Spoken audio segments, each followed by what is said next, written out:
Hello and welcome again to Red Gaming Tech. My name is Marta. Today is the 18th of December and I have some rather interesting news regarding Apple and the iPod antitrust case. As well, we have a rather unexpected outcome as Apple has actually won the iPod antitrust case and has actually dodged a potential $1 billion liability.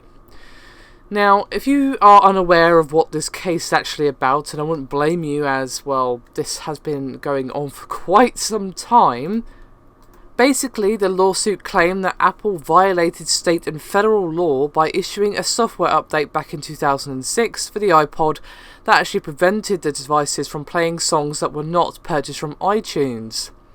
Now, the suit alleged that the update locked customers into the Apple ecosystem, which in turn allowed Apple to drive up prices for future iPod devices, causing them to have been higher than they otherwise would have been. Now, during the trial, the lawyers for Apple did argue that the software update improved its products, was good for consumers, and had no effect on iPod prices. Now, there were 8 jurors and they apparently talked it over for about 3 hours, but at the end of it they reached a unanimous decision that Apple's iTunes 7.0 update was a, quote, genuine product improvement and cleared the company of any antitrust allegations. Now, we have a quote for the lawyer for the plaintiffs, who goes by the name of Patrick Coughlin, and he said, quote, "I think the jury had a really tough decision. We at least got the case to a jury and hoped for a different result, but you always have to respect the jury process."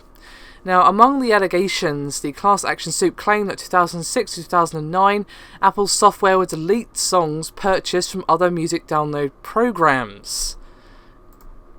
Now, this verdict actually brings to a close numerous claims and legal challenges involving the fact that the iPod basically would not play music downloaded from somewhere else other than iTunes. A suit was filed back in 2005 claiming that this lack of operability violated antitrust laws, but these claims were actually dismissed in federal courts back in 2012. And there are also comments basically saying that the iTunes update illegally shut out real networks incorporated from the MP3 market, but that again has been pretty much shut down by this verdict from the jury.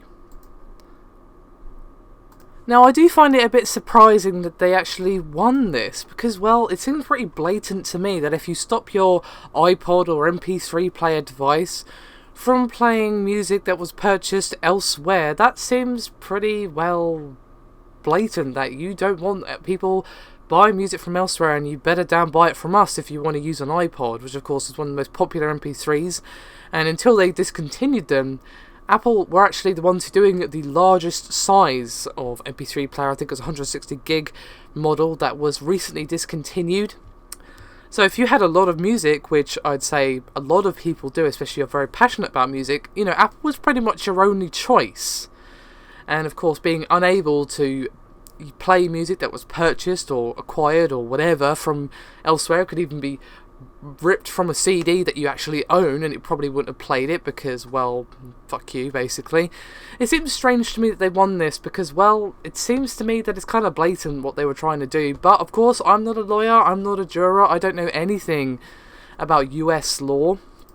So I'm not really in a position to comment. The whole thing just makes me scratch my head. But of course, if you know a bit more than me, then feel free to shed some light in the comments, and I'll see you next time.